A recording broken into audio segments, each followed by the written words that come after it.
Yesterday I went to an early 3rd of July fireworks show, and it was very interesting. It was fun. A lot of people seemed to enjoy the festivities.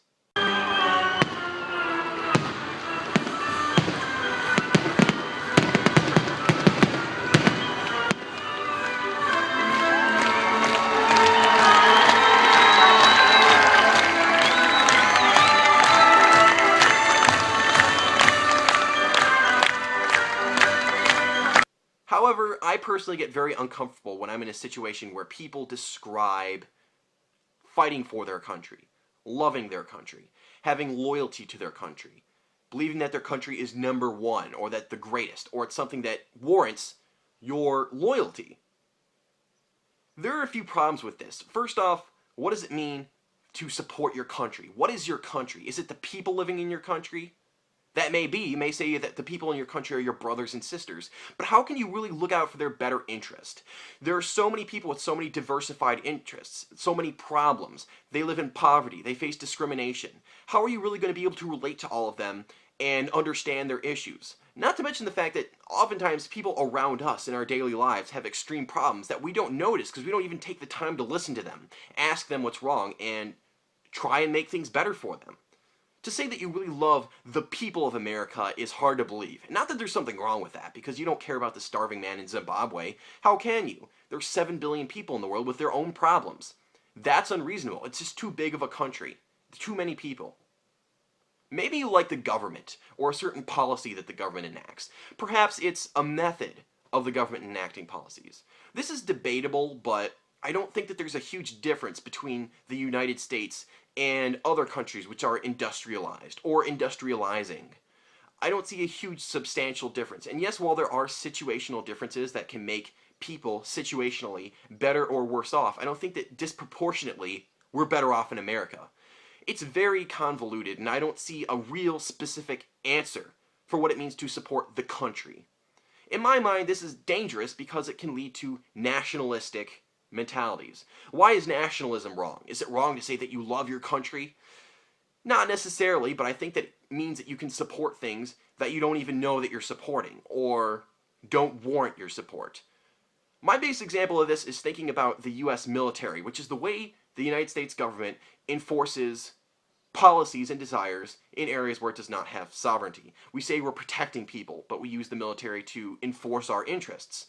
Now, when the military does something, how is that really protecting you? Because we talk about how the military protects your rights. If you say you're upset with something the military does, the military's fighting for your right to say that things about the military. They're protecting us. But how are they protecting us situationally in every example? Why do we assume that every action done by the government, or something tangential to the government, is for us? I think this is because from a young age, we're taught to be patriotic, and we almost feel like we have a personal relationship with Uncle Sam. And while it's very nice to feel that way, not only is it not an expression of reality, but it can lead you to being taken advantage of. Not only does it mean you can support policies that don't benefit you, and there's tax money taken out of your paycheck to support it, meaning that you're being used, but also people can have their futures taken away from them. Look at the troops, for example. I don't believe that the troops, when you ask whether they should be supported or not, should be opposed. I don't believe they should be told that they're garbage and that they just suck for the country. I don't want to be back in the Vietnam situation where people come as veterans from Vietnam and they are just treated as garbage. But I also don't like the system where we put people on a pedestal and tell them that they're so awesome, because it can take people who wouldn't have joined the military in the first place, and it causes them to join the military. Normally, when people are in their 20s or early 30s, the youngest years of their adult life, they have the biggest opportunity to develop a more diverse skill set and to increase their income. That's when you really make a career for yourself. So you make money, you establish independence, you build your own life, your own future.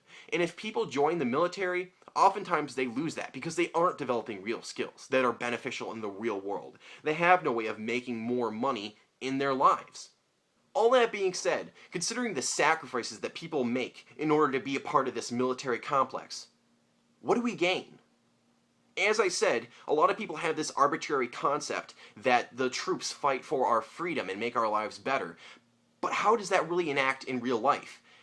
How does any military action make our lives more free? In fact, you could argue that in these days where we have the largest military that we've ever had, our freedoms are also being suppressed in many other ways.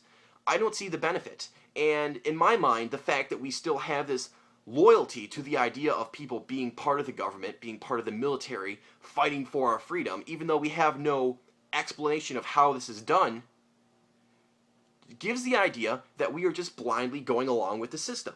We're taught to think a certain way, and we do. At the Walmart I work at, there's a man who was a Vietnam veteran, and he told me when he came back home he was treated as garbage, but now they treat troops a million times better. Who really knows why that is, but he believed the number one reason why is just because everyone else is doing it. We see what other people do, we assume that's the normal, and then we go along with it so that we don't feel like the outcast. We don't feel like the person who is not with it. We don't feel like the freak who's on the fringe of society. And that's really what it is. Everyone else displays patriotism towards America, and we all do it because it just seems right. It seems natural. That's my major concern, honestly, is we see what other people are doing and we just go along with it without critical thought. And that leads society to be vulnerable to manipulation by those who have power, whether it's the government, those who are privileged and can use their capital to manipulate the way society works, whatever the case is. Pledging loyalty to a country doesn't work out in the way that I believe people think it does. Now, if you want to say you have empathy towards man and you want to help people in their lives in any way you can, I think that's a reasonable goal and a very admirable one at that. But to say that you admire the country and expect that to somehow translate into benefits for people is a sign that you don't really know how the world works, in my perspective. You don't understand the implications of actions and how that can make lives better, or in most cases, worse. Thank you.